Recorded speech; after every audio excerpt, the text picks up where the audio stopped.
Brian Barrett alongside meteorologist Justin Bailey, and we are here to take a look at some of the problems that could persist this weekend. Looks like Friday and Saturday, Justin, could be pretty big weather days here. Yeah, looking like Storm Prediction Center's got threat for a multi-day severe weather event across the Midwest and here in the Mid-South. Well, let's kind of jump in to talk a little bit about the risk. This is from the National Weather Service, the risk of severe weather with the system on Friday evening into Saturday, and really maybe even into the wee hours of Sunday morning. And the National Weather Service saying their confidence is increasing for severe weather. You actually texted me early this morning and said, "Hey, I think we probably need to at least raise the flag of awareness here this early." I know we've got several days before Friday evening and Saturday, but still, it's a good time to make sure you are preparing mentally for the possibility. Right, taking into consideration it is a weekend event and baseball, soccer are in full swing right now. It's been pretty these last few days. Folks are probably preparing to have a nice weekend outdoors, but things are changing. They are, and if you enjoyed the strong wind event last week, which I don't know who did, but we're going to have very similar conditions. Even the non-thunderstorm winds are probably going to be at least wind advisory level, and probably again on the plateau, high wind advisory or high wind warning level. Yeah, very possible. So the setup kind of looks like this in terms of the severe weather risk on Friday. The darker orange is 30% chance within 25 miles of any given point. You see, we're in the 15% chance. Don't really get kind of hooked on the colors and, well, we're in the yellow, not the orange. It's just really a way to tell you that there's a severe weather risk. And we've had plenty of severe weather issues, even in marginal or slight risk. So we'll get close. The closer we get to that, the closer we will be to kind of pinpointing some of those things. This is Saturday. And right now, Justin, this is the potential for strong winds.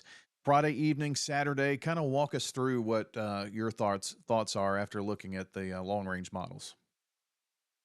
Yeah, so going into the day, Saturday, especially Saturday afternoon, got a strong shortwave trough coming out across the southern plains. It's going to pick up a potent low level jet Saturday evening. And especially once you get a little further east up in those higher elevations, you get right up in that jet stream pretty easily and you get non thunderstorm winds, 30, 40 miles per hour is not going to be too hard.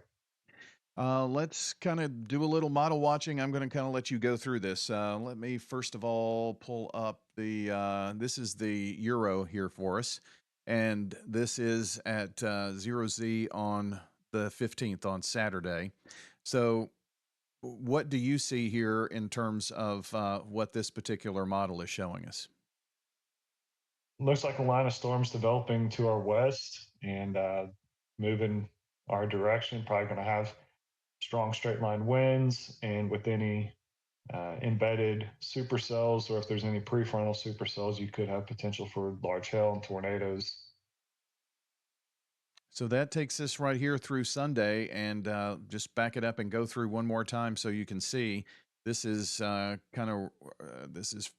early morning hours on Saturday, and then we see more action here in the afternoon, and that's kind of what we need to watch out for. I would think is maybe that daytime heating, middle of the day, lunchtime, if the sun's shining and it's getting warmer, that could be a problem.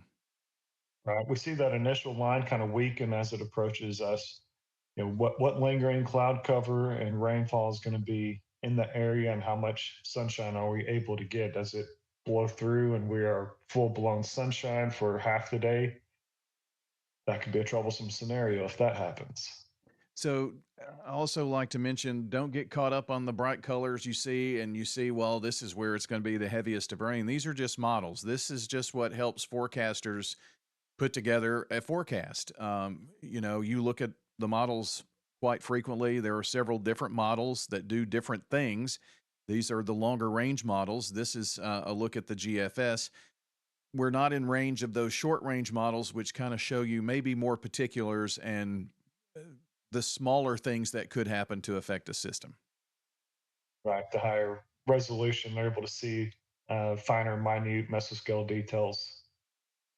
So this is the GFS, just to give you a look at a couple of different models, and this is at 1 o'clock on Saturday. Shows Memphis to Jackson out in western Middle Tennessee. And then kind of a big blow up here by 4 o'clock, well into Kentucky. And if this is what the radar were to look like, what would we need to look at? I mean, is Nashville and Dixon and Clarksville here at 4 o'clock in an area of just heavy rain, or is that a severe setup? What do you see?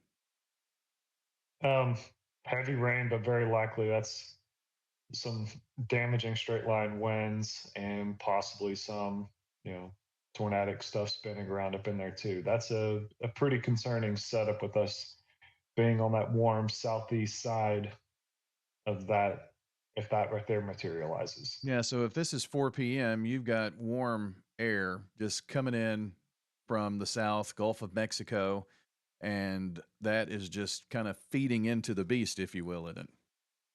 Right. Um, Zoom out just a little bit. And a lot of times, what happens is if there are big storms down in Alabama, that chokes off any energy into the Middle Tennessee area. But this is showing that Hmm. mostly Mississippi. So, I mean, it's kind of got it here in a line from Northwest Mississippi through here. So, I mean, there's still a Gulf fetch that's going to come in, and it'll be there if this is the setup, right? And a lot's going to depend on where exactly does that line, what side of that line do you set up on? Because if you're in Clarksville in that setup, you're looking at flooding rainfall, kind of like a similar system we had not long ago. Mm-hmm.